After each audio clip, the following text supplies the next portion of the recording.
Friends, and welcome to the Med Project. In today's video we are going to learn about the CAD यानी कि coronary artery disease. So first of all we will see the definition of the coronary artery disease.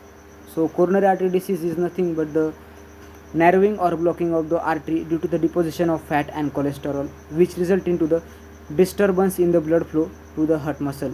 अभी उसको diagrammatic representation में हम जान लेते हैं. Suppose this is your coronary artery. अगर इस कोरोनरी आर्टरी में किसी भी तरह का ब्लॉकेज हो जाता है, अभी ब्लॉकेज होने के दो कारण हैं. या तो deposition of fat and cholesterol, मतलब फैट एंड कोलेस्टेरॉल ऐसे इधर डिपॉजिट हो जाता है इस आर्टरी की ल्यूमेन में, और जो ब्लड सप्लाई इस पार्ट को जो ब्लड सप्लाई हो रहा है तो इस पार्ट को ब्लड सप्लाई होता नहीं है. क्योंकि ये आर्टरी में डिस्टर्बेंस आ जाता है, या फिर ब्लड फ्लो में ये जो नॉर्मल ब्लड फ्लो चल रहा है नॉर्मल ब्लड फ्लो हो नहीं पाता, और ये जो डिपोजिशन होता है कोलेस्टेरॉल और फैट का, इस कंडीशन को हम कहते हैं कोरोनरी आर्टरी डिसीज़ या फिर एथेरोस्क्लेरोसिस. यानी कि coronary artery disease is the narrowing और blocking of the artery due to the deposition of fat and cholesterol. मतलब ये फैट एंड कोलेस्टेरॉल का डिपोजिशन अगर आर्टरी के ल्यूमेन में हो जाता है तो उसे हम एथेरोस्क्लेरोसिस कहते हैं. एंड इसका रिजल्ट क्या आता है, which result in to the disturbance in blood supply to the heart muscle. मतलब इधर के पार्ट को जो भी ब्लड सप्लाई हो रहा है इस ब्लड सप्लाई में डिस्टर्बेंस आ जाता है. क्योंकि इस ब्लॉकेज की वजह से. उसके बाद हम कोलेस्टेरॉल की नॉर्मल वैल्यूज़ देख लेते हैं. अगर आपका कोलेस्टेरॉल 200 mg या फिर 200 मिलीग्राम पर डेसीलीटर है तो वो नॉर्मल है. अगर वो 200 से 239 तक जाता है तो एक बॉर्डर है. मतलब अगर 239 के आगे आपका कोलेस्टेरॉल का लेवल जाता है तो ये आपके लिए हानिकारक हो सकता है. और 240 अगर आप 240 के पार हो जाते हो तो आप में हाई कोलेस्टेरॉल लेवल है, और हाई कोलेस्टेरॉल लेवल अगर 240 के बाद हो गई तो आपको कोरोनरी आर्टरी डिसीज़ के ज़्यादा चांसेस है. देन इसके कुछ सिनोनिम्स है, CAD के कुछ synonyms. First one is the atherosclerotic heart disease, second one is coronary atherosclerosis, third one is coronary arteriosclerosis, and fourth one is the coronary heart disease. Atherosclerosis या फिर sclerosis यानी क्या, अगर ये आपकी आर्टरी है और इस आर्टरी में किसी भी तरह का ब्लॉकेज हो जाना, इस कंडीशन को हम स्क्लेरोसिस कहते हैं. इसीलिए इसे कोरोनरी स्क्लेरोसिस, और कोरोनरी क्यों कहा जाता है, क्योंकि हार्ट की जो आर्टरीज है उसे हम कोरोनरी आर्टरीज कहते हैं, और उस आर्टरीज में ब्लॉकेज हो जाता है तो इस डिसीज़ को हम कोरोनरी आर्टरी डिसीज़ या फिर कोरोनरी एथेरोस्क्लेरोसिस कहते हैं. देन रिस्क फैक्टर्स यानी कि ऐसे कौन से फैक्टर्स है जो कि आप में रिस्क बढ़ाते हैं, मतलब कोरोनरी आर्टरी डिसीज़ होने के रिस्क बढ़ाते हैं. तो उसमें हमने डिस्टिंग्विश किया है उसको दो पार्ट में. First one is modifiable and second one is non modifiable. Modifiable यानी कि क्या, जिसे हम चेंज कर सकते हैं, और नॉन मॉडिफाइबल यानी कि क्या, जिसे हम चेंज नहीं कर सकते. तो मॉडिफाइड फैक्टर्स कौन थे, high level of cholesterol, then smoking of the cigarette, then hypertension, diabetes mellitus, lack of oestrogen in womens, then physical activity, obesity, then metabolic syndrome. तो ये सारे मॉडिफाइबल रिस्क फैक्टर्स है. मतलब हाई कोलेस्टेरॉल लेवल, अगर आप में cholesterol modifiable मतलब cholesterol level हमारे ऊपर है, उसे कैसे मेंटेन करना है, ये हमारे मतलब हम डाइट कैसा लेते हैं वो डाइट के ऊपर डिपेंड रहता है कोलेस्टेरॉल का लेवल. अगर हम हाई फैटी एसिड या फिर हाई फैटी डाइट लेते तो कोलेस्टेरॉल लेवल हमें ज़्यादा बढ़ेगा, और फिर कोलेस्टेरॉल लेवल अगर हाई हो गया तो आप में CAD के चांसेस भी ज़्यादा है. मतलब ब्लड कोलेस्टेरॉल लेवल जिसे जो हमारे हाथ में उसको मेंटेन करने का, वो यानी कि वो मॉडिफाई है. देन स्मोकिंग और सिगरेट स्मोक करना है, सिगरेट लेना है नहीं लेना है, तंबाकू खानी है नहीं खानी है, ये हमारे हाथ में. अगर हमने उसे स्टॉप किया तो हमें CAD नहीं हो सकता, पर हम उसको हमें पता है इससे CAD होता है फिर भी हम ले रहे तो उससे कोरोनरी आर्टरी डिसीज हो सकता है. देन हाइपरटेंशन कैसा है, अगर हम ज़्यादा स्ट्रेस लेते हैं, स्ट्रेस लेना हमारे ऊपर है, अगर हमने ज़्यादा स्ट्रेस लिया या फिर हाइपरटेंशन बढ़ता है, ऐसी कुछ चीज़ें की, यानी कि ज़्यादा से ज़्यादा फिजिकल एक्टिविटी, ज़्यादा एक्सरसाइज किया, तो ऐसी कंडीशन में भी कोरोनरी आर्टरी डिसीज़ के चांसेस बढ़ जाते हैं. देन डायबिटीज़ मेलिटस हमारे डाइट पर ही डिपेंड रहता है या फिर हमारे लाइफस्टाइल पर. Then lack of oestrogen in womens, ये अबव 40 होता है वीमेंस में. देन फिजिकल एक्टिविटी, मतलब अगर हमारी फिजिकल एक्टिविटी एक लेवल से ज़्यादा हो जाती है तब भी कोरोनरी आर्टरी डिसीज़ के चांसेस बढ़ जाते हैं। देन ओबेसिटी ओबेसिटी किससे आती है, हमारी फिजिकल एक्टिविटी पर आती है और हमारे खाने पर आती है। अगर हमारी फिजिकल एक्टिविटी लो है और हमारा खाना उससे हाई, मतलब हमारी बॉडी को जितनी एनर्जी चाहिए हम उससे ज़्यादा खाने लेते हैं, तो ये एक्सेसिव एनर्जी किस में कन्वर्ट हो जाती है, फैट में कन्वर्ट हो जाती है और इसी फैट की वजह से आपके आर्टरीज में ब्लॉकेज आ जाते हैं और आपको कोरोनरी आर्टरी डिसीज़ होता है। देन मेटाबॉलिक सिंड्रोम्स, सो ये सारे थे modifiable risk factors. Then non modifiable risk factors, यानी कि ऐसे फैक्टर्स जिसे हम चेंज नहीं कर सकते। फर्स्ट वन इज एज, यानी कि कोरोनरी आर्टरी डिसीज़ कब होता है, अगर आप 45 प्लस है, 50 प्लस है, 55 प्लस है, तो ऐसे पीपल्स में कोरोनरी आर्टरी डिसीज़ के चांसेस ज़्यादा है। मतलब एज, अगर आपका एज 55 प्लस है तो अगर आप में कोरोनरी आर्टरी डिसीज़ हो जाता है तो ये रिस्क फैक्टर्स को आप मॉडिफाई नहीं कर सकते क्योंकि वो आपका एज है, उसे आप चेंज नहीं कर सकते। देन जेंडर, फीमेल और मेल, फीमेल में ये कंडीशन ज़्यादा देखी जाती है क्योंकि फीमेल में फैट ज़्यादा रहता है। देन नॉन वाइट पॉपुलेशन, ये रेस और इथेनोजेनिसिटी पर डिपेंड रहता है। देन फैमिली हिस्ट्री, अगर ये जेनेटिक भी हो सकता है, अगर आपकी फैमिली में किसी आपके दादा परदादा मम्मा पापा किसी को भी है तो आपको भी चांसेस है कोरोनरी आर्टरी डिसीज़ के होने की।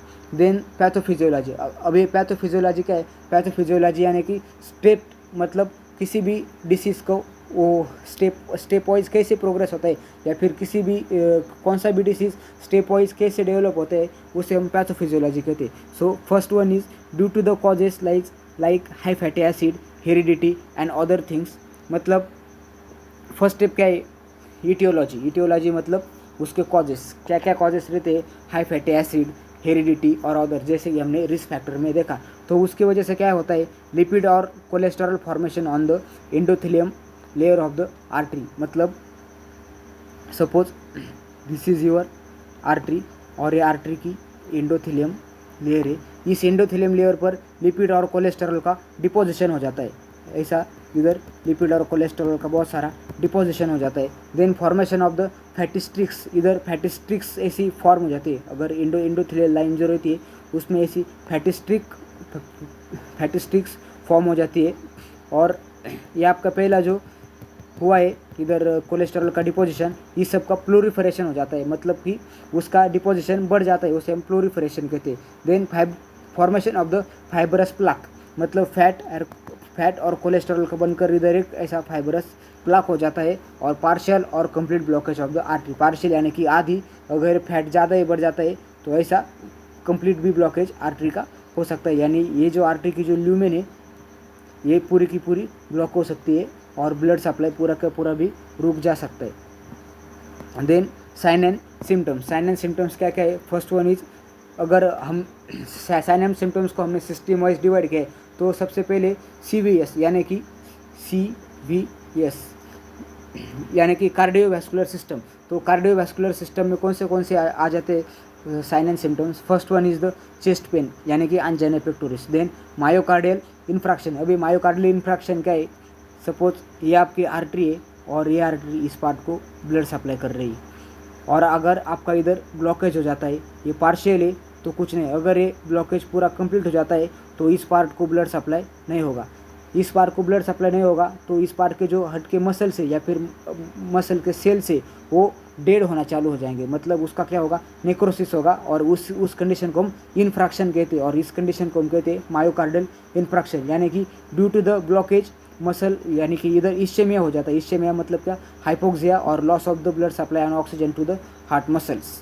देन डायफोरोसिस यानी कि एक्सेसिव स्वेटिंग हो जाना। देन ECG चेंजेस, आपके ECG में भी चेंजेस आ जाते हैं।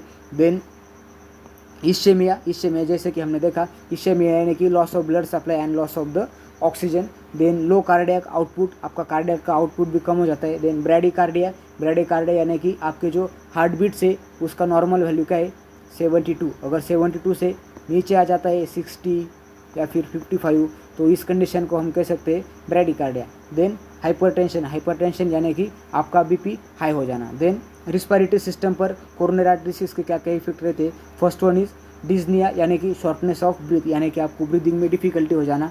Then pulmonary oedema, then chest में हेवीनेस आना। Then fatigue, then genito urinary system में क्या क्या आ जाता है, sign and symptoms. First one is decrease urinary output, मतलब कि आपके जो यूरिनरी आउटपुट है वो कम हो जाता है। देन गैस्ट्रोइंटेस्टाइनल सिस्टम में क्या हो जाता है, नोजिया एंड वोमिटिंग, यानी कि आपको उल्टी आ सकती है या फिर नोजिया हो सकता है। देन स्किन, आपकी स्किन कूल काल्मी, देन पेल अपीयरेंस आ सकता है स्किन पर, एंड आपको एक्सेसिव स्वेटिंग भी आ सकती है। सो ये थे हमारे sign and symptoms coronary artery disease के, जिससे सबसे इम्पोर्टेंट है CVS, यानी कि CVS और रिस्पिरेटरी सिस्टम के जो भी साइन एंड सिम्टम्स है वो आपके लिए बहुत इंपॉर्टेंट है। देन कॉजेस, जैसे कि हमने पहले रिस्क फैक्टर में देखा था, वही हम कॉजेस में लिख सकते हैं। मतलब ऐसी कौन सी चीज़ें हैं जिससे कोरोनरी आर्टरी डिसीज़ हो सकता है। First one is smoking, second one is the high blood pressure, then high cholesterol, diabetes mellitus, then food habits या फिर और हमारी लाइफस्टाइल, मतलब सेडेंटरी लाइफस्टाइल या फॉल्टी फूड हैबिट्स। तो ये कॉमन कॉजेस है कोरोनरी आर्टरी डिसीज़ के। देन कॉम्प्लिकेशंस यानी कि अगर आपको कोरोनरी आर्टरी डिसीज़ ज़्यादा दिनों के लिए रह जाता है या फिर उसे आप जल्दी से ट्रीट नहीं कर पाते, तो कॉम्प्लिकेशंस क्या क्या आ जाते हैं। चेस्ट पेन, आपको हेवी चेस्ट पेन हो सकता है, एंजाइना पेक्टोरिस उसे हम कहते हैं। देन आपको हार्ट अटैक आ सकता है, और हार्ट अटैक से आपकी मौत भी हो सकती है, यानी कि ये suddenly leads to the death. Then heart failure, आपका हार्ट काम करना भी बंद कर सकता है। और एबनॉर्मल हार्ट साउंड्स, मतलब आपके हार्ट के जो L1 L2 S1 S2 जो साउंड्स है उसमें भी कुछ एबनॉर्मलिटीज़ आ सकती है। देन डायग्नोसिस यानी कि क्या, अगर हमारे पास पेशेंट आता है और हमारा पेशेंट कंप्लेंट करते हैं कि मुझे बहुत सारा चेस्ट पेन हो रहा है, देन डायफोरोसिस है, देन चेस्ट हेवीनेस है, देन डिज्निया है, तो इससे हम ये जान लेते कि ये सारे कोरोनरी आर्टरी डिसीज़ के सिम्टम है। पर उसका एक्चुअल डायग्नोसिस, उस पेशेंट को कोरोनरी आर्टरी डिसीज़ ही हुआ है, ये हम कैसे पता करते हैं। तो इसके लिए हम बहुत सारे डायग्नोस्टिक इवेल्यूशंस यानी कि कुछ टेस्ट करते हैं, उस टेस्ट के बारे में हम देखेंगे। First one is the history collection. अभी हिस्ट्री कलेक्शन में हम क्या क्या करेंगे। फर्स्ट वन इज़ जेनेटिक्स यानी कि क्या, अगर उसके घर में किसी को है क्या नहीं, उसके हम हिस्ट्री कलेक्ट करेंगे। देन ब्लड प्रेशर, उसको कुछ ब्लड प्रेशर का कुछ प्रॉब्लम है तो उसकी भी हम हिस्ट्री लेंगे। देन डायबिटीज़ मेलाइटस, क्योंकि डायबिटीज़ मेलाइटस हमारे एक इम्पॉर्टेंट कॉज है कोरोनरी आर्टरी डिसीज़ होने का। देन फिजिकल एग्जामिनेशन करेंगे। फिजिकल एग्जामिनेशन में हम उसका हार्ट चेक करेंगे और हार्ट के जो साउंड्स है, देन ECG भी निकाल लेंगे। Then cardiac enzymes, myoglobin, troponin, creatinine kinase, whenever any necrosis of heart is occurs or any myocardial infarction occur, that time cardiac enzymes release into the blood circulation। मतलब कि क्या, मतलब सबसे पहले हमने क्या देखा था, ये आर्टरी है और आर्टरी में इधर आपका ब्लॉकेज हो जाता है, मतलब इस पार्ट को ये आर्टरी ब्लड सप्लाई कर रही थी, अभी इधर क्या होगा, इससे में होगा तो इधर क्या होगा, इधर की सेल डेड होना चालू हो जाएगी, और इधर क्या होगा, नेक्रोसिस। उसे हमने अदर वर्ड एक दिया था क्या, इन्फ्रैक्शन। अगर हार्ट के किसी भी मसल में इन्फ्रैक्शन हो जाता है तो उस इन्फ्रैक्शन की वजह से हमारे ब्लड में कुछ केमिकल्स रिलीज हो जाते हैं। वो कौन से मायोग्लोबिन है, ट्रोपोनिन है, क्रिएटिनिन काइनेज है। तो हम इसे हम कार्डियक एंजाइम्स कहते हैं, केमिकल्स नहीं, इसे हम कार्डियक एंजाइम्स कहते हैं। तो हम ब्लड टेस्ट करेंगे और ब्लड में ये कार्डियक एंजाइम्स प्रेजेंट है कि नहीं है उसे देखेंगे। अगर ब्लड में कार्डियक एंजाइम्स प्रेजेंट है तो आप ये जान सकते हैं कि पेशेंट को मायोकार्डियल इन्फेक्शन हुआ है या फिर उसके कोरोनरी आर्टरी में ब्लॉकेज आए। देन इलेक्ट्रोकार्डियम क्या करता है, it provide the electrical activity to the of the heart, मतलब हार्ट की जो इलेक्ट्रिकल एक्टिविटी यानी कि हार्ट अच्छे से काम कर रहा है कि नहीं कर रहा है, ये हम इलेक्ट्रोकार्डियोग्राम से पता कर सकते हैं। Then it control the any record the any abnormal findings in heart's electrical impulses, यानी कि हार्ट के जो इलेक्ट्रिकल इम्पल्सेस जैसे एसए नोड, एवी नोड, उनमें अगर कुछ डिफिकल्टीज है या फिर डिस्टर्बेंस है तो ये भी हमें ये इलेक्ट्रोकार्डियोग्राम से पता चलता है। देन नेक्स्ट का diagnostic evaluation is the stress test. अब ये स्ट्रेस टेस्ट में क्या करता है, they are use to show how the heart react to physical exertion and stress test usually perform on the treadmill और एक्सरसाइज बाइसिकल। जैसे कि हमने बहुत सारे मूवीज़ में या फिर पिक्चर्स में देखा है, स्ट्रेस टेस्ट करते हैं, मतलब वो जो हमारे जिम में रहती है वो चलने की मशीन, वैसे एक मशीन रहती है जिस पर हम स्ट्रेस टेस्ट करते हैं और साथ ही साथ में ECG भी ECG भी उस मशीन पर निकाल सकते हैं। Then nuclear cardiac imaging, short live radioactive material is injected into the blood stream, a specialized camera detect the radioactivity of this material and images display on how to hurt pump the blood. मतलब एक imaginary या फिर radiography के under आता है ये diagnostic evaluation. Then angiography ये बहुत ही इंपॉर्टेंट टॉपिक है डायग्नोस्टिक इवेल्युएशन में। एंजियो मतलब क्या है? एंजियो मतलब आपका हार्ट का रिलेटेड, और ग्राफी मतलब क्या? उसे हम देखते हैं किसकी वजह से? कैमरा की मदद से हम उसे देखते हैं, उसे हम कहते हैं angiography. Angio is related to your heart and graphy is related to your graphics और pictorial form. It use to find out the accurate place of the obstruction. मतलब ये आपकी कोरोनरी आर्टरी है, ये कोरोनरी आर्टरी की इधर एक branch है, इधर एक ब्रांच है, ये ब्रांच की कुछ सब ब्रांचेस है, इस ब्रांच की कुछ इधर एक ब्रांच है, और ऐसा ये ब्रांच भी आगे प्रोसीड हो रहा है। अगर आपका ब्लॉकेज इस प्लेस पर है या फिर इस प्लेस पर है तो एक्चुअल उसका पोजीशन चेक करने के लिए हम एंजियोग्राफी करते हैं, और एंजियोग्राफी की मदद से हमें पता चलता है, क्योंकि एंजियोग्राफी में हम जो वायर डालते हैं उस वायर के साथ में हमें कैमरा और लाइट डालते हैं। उस कैमरा और लाइट हमें आर्टरीज का एक एक्चुअल पिक्चर देता है, या फिर जिधर हमारा ब्लॉकेज हुआ है तो वो ब्लॉकेज की स्टेप या फिर वो ब्लॉकेज का एक्चुअल प्लेस हमें दिखाता है। During this procedure a small camera with a rubber catheter is inserted into the brachial artery, femoral artery to the heart. यानी कि suppose this is our heart, और हार्ट का एवोर्टा इधर ऐसे आता है नीचे, देन एब्डोमिनल एवोर्टा, और ये डिवाइड हो जाता है इधर इलेक आर्टरीज में। और इधर की फीमोरल आर्टरी, हम फीमोरल आर्टरी से एक कैमरा डालते हैं, वो कैमरा इस आर्टरी से होकर आता है, देन इधर एवोर्टा से और इधर हार्ट में जाता है। और हार्ट में जो भी आपकी कोरोनरी आर्टरीज है, मतलब सपोज ये कैमरा भी इधर तक आ गया, जैसे कि हमने देखा था, इधर है हार्ट के मसल या फिर कोरोनरी आर्टरी की ब्रांचेस, और इधर अगर ब्लॉकेज है या फिर इधर ब्लॉकेज है तो कैमरा इधर देख सकता है कि ब्लॉकेज एक्चुअल उसका ब्लॉकेज का प्लेस क्या है, वो एंजियोग्राफी की मदद से हम देख सकते हैं। Then next important is the treatment, यानी कि ट्रीटमेंट क्या है? अगर मायोकार्डियल इंफ्रैक्शन का पेशेंट आपके इधर एडमिट हो जाता है तो उसको हम कैसे ट्रीट करेंगे? First one is medical management. Medical management क्या देंगे? वैसोडायलेटर्स उसका एग्जाम्पल है नाइट्रस या फिर nitroglycerin, vasodilators. Then second is the beta blockers में सबसे इंपॉर्टेंट है प्रोप्रेनोलॉल।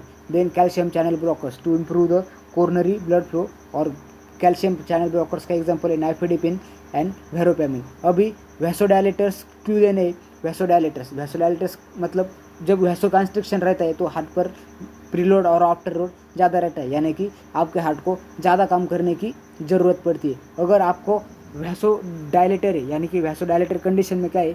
ये आपकी कॉन्ट्रैक्ट वाली वेसल है और ये आपकी डायलेट वाली वेसल है। अगर आपकी वेसल डायलेट हुए तो आपकी वेसल में ब्लड ज़्यादा देर तक रुका रहेगा। अगर ब्लड ज़्यादा देर तक रुका रहेगा तो आपके हार्ट पर प्रीलोड और प्रीलोड मतलब हार्ट पर जो वर्किंग का लोड है वो वर्कलोड आपका हार्ट का कम हो जाएगा।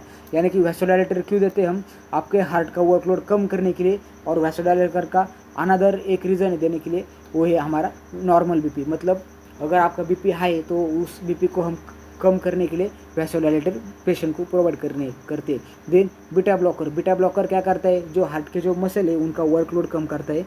या फिर बीटा ब्लॉकर्स यानी कि उसकी एक ब्लॉकिंग एक्टिविटी है, मतलब कि हार्ट जो आपका मतलब जो हाइपर एक्टिविटी में जाता है या फिर आपको हाइपरटेंशन हो जाता है तो उसको मेंटेन करने के लिए हम बीटा ब्लॉकर्स देते हैं। देन कैल्शियम चैनल ब्लॉकर्स क्या करता है? हमारे कोरोनरी आर्टरीज में ब्लड फ्लो को इम्प्रूव करता है।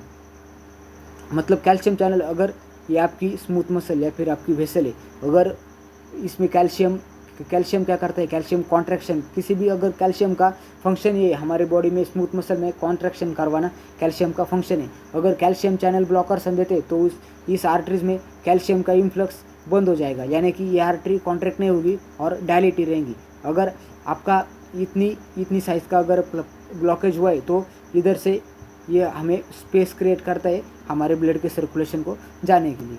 Then another is the anticoagulant, it make the blood thin, example is heparin, aspirin और इकोस्पिरिन। एंटीकोएगुलेंट क्या करते हैं? आपके ब्लड को थिन रखता है, यानी कि सर्कुलेशन ईजी हो जाता है। Then opiate analgesic to reduce the pain, यानी कि मॉर्फिन सल्फेट, मतलब आपको जो हेवी चेस्ट पेन हो रहा है उस चेस्ट पेन को या फिर सिम्टोमेटिक रिलीफ देने के लिए हम एनाल्जेसिक मेडिकेशंस प्रोवाइड करते हैं। Then thrombolytic drugs, streptokinase and urokinase, ये भी थ्रोम्बोलाइटिक क्या करते हैं, ब्लड का जो कोएगुलेशन होता है तो उस कोएगुलेशन को रोकने के लिए हम पेशेंट को थ्रोम्बोलाइटिक ड्रग्स प्रोवाइड करते हैं, यानी कि स्ट्रेप्टोकाइनेस और urokinase. Then anti hypertensive drugs, anti hypertensive यानी कि क्या, आपको आपका बीपी वो मेंटेन रखते हैं या फिर बीपी को बढ़ने नहीं देते, उसे हम एंटी हाइपरटेंसिव ड्रग्स कहते हैं। उसमें कौन से amlodipine, methyl dopa and sodium नाइट्रोक्लोसाइड, then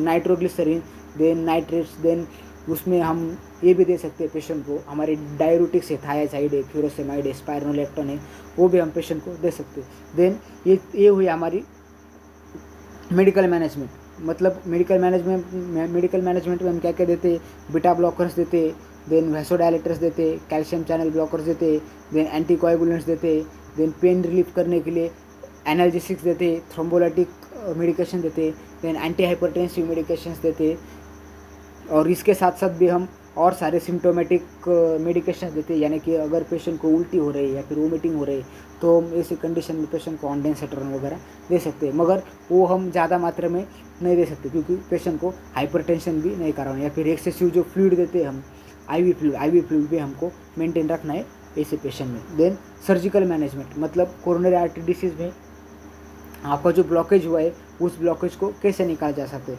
first one is the coronary artery bypass grafting, यानी कि क्या, सपोज ये आपकी एक हार्ट के मसल का एक पार्ट है या फिर एक हार्ट का एक सरफेस है, और हार्ट के सरफेस पर ये आर्टरी इधर ब्लड सप्लाई करती है और इस पार्ट को ये आर्टरी ब्लड सप्लाई करती है, और इस आर्टरी में इस जगह पर ब्लॉकेज है। तो कोरोनरी आर्टरी या फिर CABG या फिर कोरोनरी आर्टरी बाईपास ग्राफ्टिंग में हम क्या करते हैं, हमारे बॉडी से दूसरे एक आर्टरी लेते हैं और उसको, एक मिनट, और हमने जो बाहर से जो आर्टरी ली है उसे हम इस तरह से इधर ग्राफ्ट करते हैं, यानी कि क्या, जो कोरोनरी CABG यानी कोरोनरी आर्टरी बाईपास ग्राफ्टिंग, यानी कि ये हम बाईपास वे ब्लड को जाने के लिए रेडी करते हैं या फिर क्रिएट करते हैं। इस कंडीशन को हम कहते हैं coronary artery bypass grafting. Then angioplasty यानी कि क्या, दिस इज़ योर आर्टरी, और आर्टरी में इधर आपका ये ब्लॉकेज हो जाता है। ब्लॉकेज में अगर, और एंजियोप्लास्टी में हम क्या करते हैं, इधर से एक वायर आती है, गाइड वायर, और इस गाइड वायर के साथ साथ ही हम एक बलून और एक स्टेंट देते, और इधर हम ऐसी एक स्टेंट रहती है, ये स्टेंट इधर हम इंसर्ट करते और बलून की मदद से इस स्टेंट को डायलेट करते, यानी कि ये ऐसा हो जाता है। मतलब हम एंजियोप्लास्टी में क्या करते हैं, जिधर भी ब्लॉकेज है उस ब्लॉकेज की जगह पर एक स्प्रिंग लाइक एक मटेरियल डालते हैं, यानी कि उसे हम स्टेंट कहते हैं। मतलब ये आपकी आर्टरी है और इधर अगर ब्लॉकेज है तो हम इस प्लेस में ऐसा एक स्टेंट डालते हैं, और स्टेंट की वजह से क्या होता है, ये आर्टरी डायलेट हो जाती है, और ये जो पार्ट है आपका, ये पार्ट भी उस डायलेशन में इधर साइड में हो जाता है। तो ये था एंजियोप्लास्टी। देन प्रिवेंशन, मतलब कि कोरोनरी आर्टरी डिसीज़ का प्रिवेंशन कैसे करें। सो first one is the smoking को आपको स्टॉप करना है। देन ब्लड प्रेशर और हाई कोलेस्ट्रॉल को कंट्रोल में लाना है। देन आपकी जो फिजिकल एक्टिविटी है उसे मेंटेन रखना है। Then low fat and low salt diet आपको लेना है। देन आपको ज़्यादा से ज़्यादा फ्रूट लेने हैं। देन हेल्दी वेट, मतलब आपको आपका वेट मेंटेन रखना है। देन आपका स्ट्रेस मेंटेन रखना है। देन एक्सरसाइज आपको प्रॉपर करनी है और आपका वेट भी मेंटेन रखना है। देन नर्सिंग मैनेजमेंट या फिर नर्सेस का क्या रोल रहता है, give instruction to the client and family members about the diagnostic procedures. यानी कि हम एंजियोप्लास्टी या फिर एंजियोग्राफी करते हैं, वो एंजियोग्राफी क्या है, उस प्रोसीजर का पर्पस क्या है, उस प्रोसीजर का क्या क्या रिजल्ट आता है, वो हमें पेशेंट और फिर उसके पेशेंट को जो रिलेटिव्स है उनको बताना है। Then assist the client to identify the risk factors and to change the lifestyle. मतलब हमें पेशेंट को बताना है कि आपके ऐसी लाइफस्टाइल की वजह से आपको ये डिसीज़ हुआ है और आगे फ्यूचर में आप इसे कैसे प्रिवेंट कर सकते हैं। Then instant client instruct the client regarding to low calorie and low cholesterol low fat diet, मतलब पेशेंट को उसके डाइट के बारे में बताना है कि आप लो फैट और लो कोलेस्ट्रॉल का डाइट ले। Then manage the stress of the client, उसको साइकोलॉजिकल सपोर्ट देना है। मतलब जब भी पेशेंट को पता चलता है कि मुझे हार्ट फेलियर है या फिर मेरा हार्ट अभी काम नहीं कर रहा है या फिर कोरोनरी आर्टरी डिसीज़ है, तो ऐसी कंडीशन में पेशेंट उस डिसीज़ का स्ट्रेस लेता है या फिर टेंशन लेता है। तो ऐसी कंडीशन में भी स्ट्रेस की वजह से पेशेंट का ब्लड प्रेशर बढ़ने के चांसेस ज़्यादा रहते हैं। तो हमें पेशेंट को एक साइकोलॉजिकल सपोर्ट देना है और उसका स्ट्रेस मैनेज करना है। Then instruct to stop the smoking, मतलब अगर पेशेंट स्मोकिंग कर रहा है तो उसको स्मोकिंग स्टॉप करने को हमें बोलना है। Then assess the ECG daily, मतलब हमें डेली पेशेंट का ईसीजी लेना है और एसेस द रिस्क फैक्टर्स, और पेशेंट के जो रिस्क फैक्टर्स है उसे एसेस करना है और उस रिस्क फैक्टर को पेशेंट के लाइफ से रिमूव करने का ट्राई करते रहना है। तो ये ऑल इन्फॉर्मेशन थी कोरोनरी आर्टरी डिसीज़ या फिर सीएडी के बारे में। अगर आपको वीडियो अच्छी लगती है तो आपके फ्रेंड्स के साथ शेयर करो और मेरे चैनल को सब्सक्राइब करो। Thank you friends.